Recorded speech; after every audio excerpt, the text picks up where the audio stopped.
Tartan Zebra Creativity Workshop.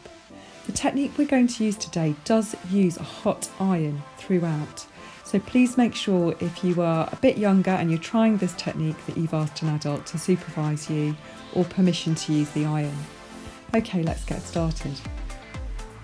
The technique is going to be using upcycled plastics that you'll find readily in your home, and from them we're going to make some designer vessels like you can see here.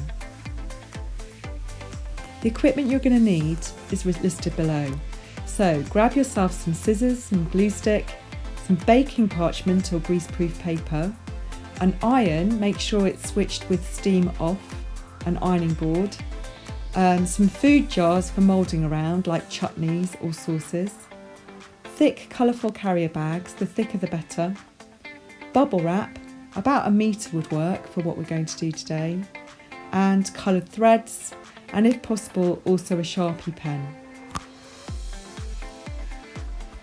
Okay, so the first job is to select your carrier bag. So I'm starting with 2. Actually, in the end I swapped out the grey one and used the green one. So what you need to do is set up an ironing board. Actually, I've just put a beach towel down on my kitchen surface, folded up, and made sure I've plugged my iron in without the steam on. Make sure you're covering your plastic at all times using the baking parchment, because if you don't, obviously the plastic is going to stick to the iron and wreck your iron, which would be a great shame. So make sure the baking parchment is there throughout this technique. There you can see on the right hand side I have cut away the excess plastic, and I've now got 2 ironed together layers of plastic, which is almost like plastic leather to work with. It's really lovely, and that's what we're going to use to make our first vessel. Okay, so I've taken the green square and cut 3 strips from one side of it off, and you can now lightly Pritt stick those in place. So I've placed those down on the red layer, I've put the baking parchment over the top, ironed it down, and you really do need to press quite hard to do this, and when I'm satisfied it's ironed in place, I put a heavy gardening book or any coffee table book on top of the plastic to make sure that it kind of cools down and doesn't buckle and doesn't shrink. It's just a really good idea to do that, just to make sure your plastic that you end up working with is really nice and straight and easy to handle. So on the right hand side you can see the finished effect. The edges of the strips do slightly perish with the ironing, but that's kind of its charm. The next thing I do is then cut from that square another couple of strips. This time you get the kind of blocks of the green cut off with the red, and then placing them perpendicular at 90 degrees, I've inserted those on top of the leftover square that I've got and stuck those down, and again ironed them, placed them a heavy book on top of the baking parchment once I finished ironing, and made sure it has cooled down. Sometimes the baking parchment does stick a little bit, so just peel it off really carefully. Okay, so we're going to go again. So I've then cut 3 thinner strips from the edge of my panel that I'm making, and then I've placed those down perpendicularly to go and kind of break up the blocks of colour.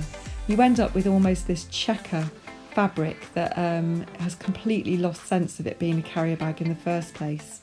Yes, there is some lettering showing here and there, but to me that's part of the charm. I'm not hiding the fact that this has been made from upcycled carrier bags. Again, iron those strips down under baking parchment, heavy book on top, let it cool down. Okay, I also really like utilising the handles of the carrier bags. So I've sharded those up and laid those down on my panel that I've been making, just to break up the blocks of colour. It really is now quite an attractive panel that you really wouldn't have recognised that it's made from the original supermarket carrier bags. So again, iron, baking parchment on top, and before you iron, heavy book, let it cool down, peel off the baking parchment. Now we're ready to use the panel to create something 3-dimensional. So I've grabbed my handy jar of mango chutney, and don't worry about this being glass because the plastic, when you actually start to fuse this in place with the iron, will not conduct the heat of the iron very much into the glass. It won't smash. So I've then bent my plastic panel around the chutney jar, lightly glued it in position, holding it firmly down, leaving the chutney jar in position. So you can see that the chutney jar in the middle image can actually move up and down inside that cylinder. Okay, so I've taken now this arrangement over to my ironing station. Again, baking parchment over the seam that I want to fuse, and I've allowed my iron to rest on top of the baking parchment and fused that seam, if you like, so that the edges melt together. Always protect the iron with the baking parchment, won't you? And there you go, you've got a cylinder that's fused together. Completely new material made out of your original carrier bags. What I've done then is trimmed the bottom so it is flat to the surface of the table, and then I've angled the top because I quite like that jaunty edge for my vessel. You can shape yours as you wish. Okay, so now adding the base. What you need to do is to create some tabs at the bottom of your cylinder. So snip the base edge with about 1.5 centimetre cuts, about 1 centimetre apart all the way round, and then fold those in firmly so they create the beginning of a base. You might need to crease those a bit with your fingers to make sure that the fold is firm. From another few layers of melted carrier bag, making sure it's nice and thick, I've then drawn around the base of my chutney jar so it's the right size and cut 2 bases out. One's going to go inside, so I've then trimmed it a little bit smaller, and one's going to go on the outside. What I've then done is smothered the inside one with glue, put that inside the cylinder, and then actually what I've done is put the chutney jar back in on top so that you can really press that down firmly. If you get your iron now and your baking parchment, you can really almost hold the chutney jar inside your cylinder with the baking parchment on the end and press it really firmly against the face of the iron, being really careful obviously at all times. Younger students or people trying this out might want some help at this point. And there you can see it really neatly fuses all those layers together. Then I've done exactly the same thing to cover up the kind of messiness at the bottom, put the larger base shape on the outside edge of the vessel, put the chutney jar back in, and then ironed it on again, making sure the baking parchment is over the face of the iron. What I usually do then is let that stand with the baking parchment and the jar inside, just to allow it to kind of all fuse together before peeling off the baking parchment.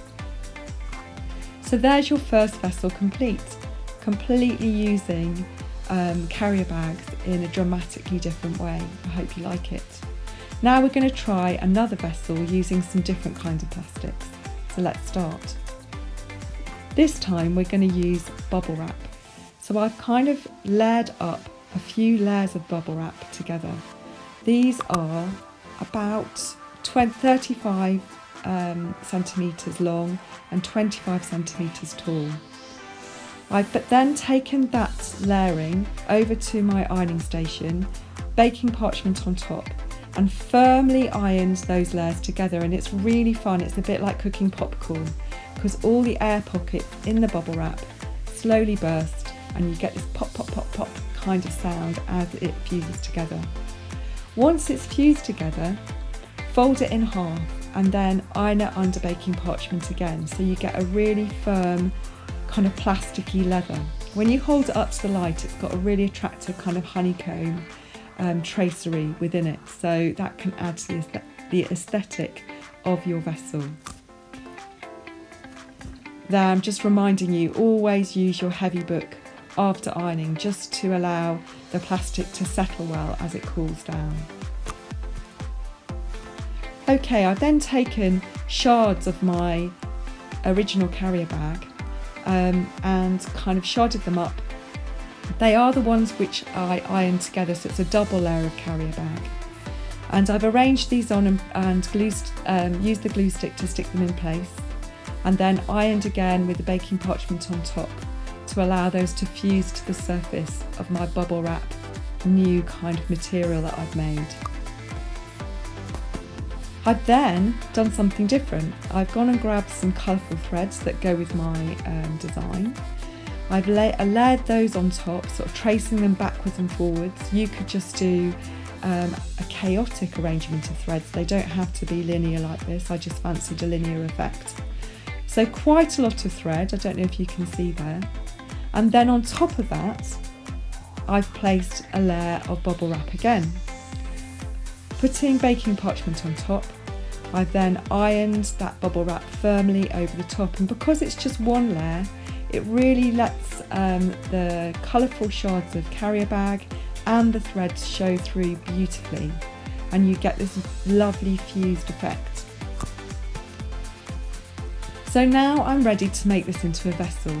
I've decided to have a slightly wavy edge to where I make a seam, but you don't need to do that, I'm just trying that out. So I've got my chutney jar or my salsa jar here. It's a little bit narrower because I want a narrower vessel. I've glued the edge of the plastic where I want to seal it to the other edge, and wrapped it around the chutney jar and really stuck it down in place. Keeping the chutney jar inside, I've gone back to my ironing station, making sure I've got baking parchment over where I'm ironing. I've fused that in place.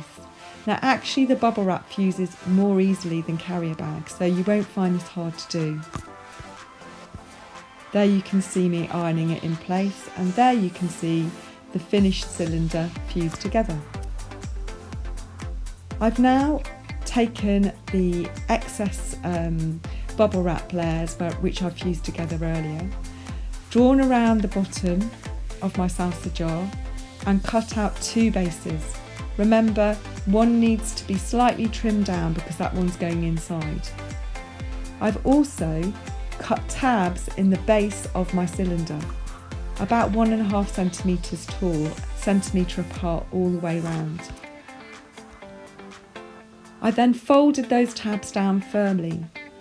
I've glued my smaller base really thickly with glue, and then put that inside the cylinder with the gluey side facing the tabs. I've then reinserted my salsa jar so it holds it all in place, and stuck it down really firmly by pressing it onto the table. But obviously this isn't fused properly yet. We are going to need to go back to the iron. So making sure you're covering the base with baking parchment, pressing it hard against the face of the iron, and younger creatives, please make sure somebody's helping you with this. Firmly place it on the iron and fuse it together. I've then let it stand for a while just so it can cool down, and then peeled off the baking parchment off the bottom. You'll then find it's fused really nicely.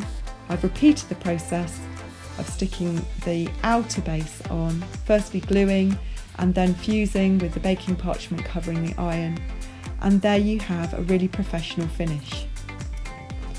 Okay, so now you have your second vessel complete. The lovely thing about the bubble wrap technique is it has a almost glass-like transparency.